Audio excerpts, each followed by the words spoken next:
മധുക്കര അക്രമത്തിൽ മുഖ്യപ്രതി പിടിയിലാകാൻ ഉണ്ട് എന്ന് പോലീസ്. 2 പേർ ഒളിവിലാണ്. ഇതിൽ ഒരാൾ ഇതിനു മുൻപും ഹൈവേയിൽ വെച്ച് വാഹനം ആക്രമിച്ച കേസിലെ പ്രതിയാണ്. വിവരങ്ങളുമായി ഗോകുൽ VS ചേരുന്നു. Gokul, good morning. ഇതിനു മുൻപും ഇതുപോലെ ഇതേ സമാനമായ കേസിൽ പ്രതിയാണ് ഒരാളെന്നാണ് പോലീസിന്റെ ഭാഗത്തു നിന്ന് ലഭിക്കുന്ന വിവരം. നമ്മൾ നേരത്തെ ചെയ്ത റിപ്പോർട്ടിലുമൊക്കെ അതുതന്നെയാണ്. വളരെ ബുദ്ധിമുട്ടേറിയ, യാത്ര ചെയ്യാൻ ഒരുപാട് ബുദ്ധിമുട്ടുള്ള, ജാഗ്രതയും സുരക്ഷയും ആവശ്യമുള്ള വഴിയാണ് എന്നും മനസ്സിലാവുന്നു. എന്തുകൊണ്ടാണ് തുടർച്ചയായി ഇത് സംഭവിക്കുന്നത്? പോലീസിന്റെ ഭാഗത്തു നിന്ന് എന്തെങ്കിലും നടപടി ഇത് തടയാൻ വേണ്ടി അവർ ഇനിയെങ്കിലും ചെയ്യുമായിരിക്കുമോ?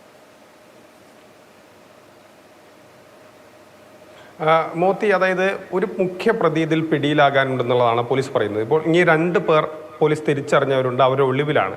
അതിലൊരാൾ സമാനമായ കേസുകളിൽ ഹൈവേയിൽ വെച്ച് വാഹനങ്ങളിൽ നിന്ന് കൊള്ള നടത്തുന്ന കേസിൽ പ്രതിയായ ഒരാളാണ്. അയാളാണ് ഈ സംഘത്തിലെ തലവനെന്നാണ് പോലീസ് പറയുന്നത്. ഇപ്പോൾ പിടിയിലായ 4 പേർക്കെതിരെ മറ്റ് കേസുകളൊന്നും തന്നെ നിലവിലില്ല. അതുകൊണ്ട് തന്നെ ഇവരെങ്ങനെ വന്നു, ഈ സംഘത്തിലേക്ക് വന്നു, ഇവർ ആരാണ് ഇതിലേക്ക് എത്തിച്ചത് തുടങ്ങിയ കാര്യങ്ങളൊക്കെ തന്നെ പോലീസ് പരിശോധിച്ചുകൊണ്ടിരിക്കുകയാണ്. ഇനി 2 പേരെ കൂടി പിടിയിലാകാനുണ്ട്. പോലീസ് പറയുന്നത് ഇവരെ പിടികൂടിയാൽ ഈ സംഘത്തിൽ കൂടുതൽ പേരുണ്ടെങ്കിൽ അവരെക്കുറിച്ച് അറിയാൻ കഴിയും. അതുമാത്രവുമല്ല, ഇത്തരത്തിലുള്ള റോബറി സംഘങ്ങളുടെ തന്നെ മുഴുവൻ വിവരങ്ങളും ലഭിക്കുകയും ആ സംഘങ്ങൾ, ഏതൊക്കെ സംഘങ്ങൾ എവിടെയൊക്കെ പ്രവർത്തിക്കുന്നുണ്ട് തുടങ്ങിയ കാര്യങ്ങളൊക്കെ തന്നെ അതിൻ്റെ വിവരങ്ങൾ ലഭിക്കുമെന്നാണ് പോലീസ് പറയുന്നത്. അവിടെ മധുക്കര പോലീസ് പറയുന്നത് പ്രധാനമായും ഈ ചിറ്റൂർ മേഖല കേന്ദ്രീകരിച്ച് നിൽക്കുന്ന ചില സംഘങ്ങളാണ് ഇത്തരത്തിലുള്ള ഹൈവേയിൽ വെച്ച് റോബറി നടത്തുന്നതെന്നാണ് പറയുന്നത്. ഇപ്പോൾ പിടിയിലായവരും കൂടുതൽ ചിറ്റൂർ ഭാഗത്തു നിന്നുള്ള ചിറ്റൂർ സ്വദേശികളാണ്. അപ്പോൾ ഈ ഒരു ഏരിയയിലാണ് കൂടുതൽ ഇത്തരത്തിലുള്ള ക്രിമിനലുകൾ ഉള്ളത് എന്നുള്ളതാണ് പോലീസ് പറയുന്നത്. പക്ഷേ ഇപ്പോൾ നമ്മൾ കണ്ട ഈ സംഭവം കുഴൽപ്പണമാണെന്ന് തെറ്റിദ്ധരിച്ചുള്ള ഒരു ആക്രമണമാണ്. ഈ സംഘങ്ങൾ പലതരത്തിലുള്ള മോഷണ സംഘങ്ങൾ ഈ ഹൈവേയിലുണ്ട്. ഒന്ന്, ഇത്തരത്തിൽ കുഴൽപ്പണം കൊണ്ടുപോകുന്ന വാഹനങ്ങൾ ആക്രമിച്ച് പണം കവരുന്ന സംഘം.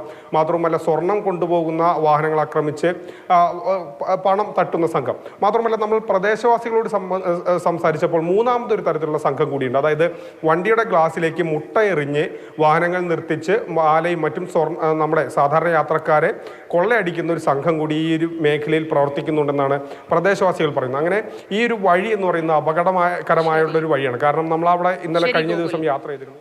വളരെ ബുദ്ധിമുട്ടേറിയ ഒരു വഴി തന്നെയാണ് അതെന്നാണ് ഗോകുൽ പറയുന്നത്.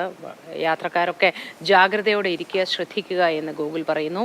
ശരിയാണ്, ആ ഭാഗത്ത് സുരക്ഷയുടെ ഒരു കാര്യമായ പ്രശ്നമുണ്ട്. ഇനിയെങ്കിലും പോലീസ് ഇടപെട്ട് ആ കാര്യത്തിലൊക്കെ ഒരു തീരുമാനം ഉണ്ടാക്കും എന്ന് നമുക്ക് പ്രതീക്ഷിക്കാം.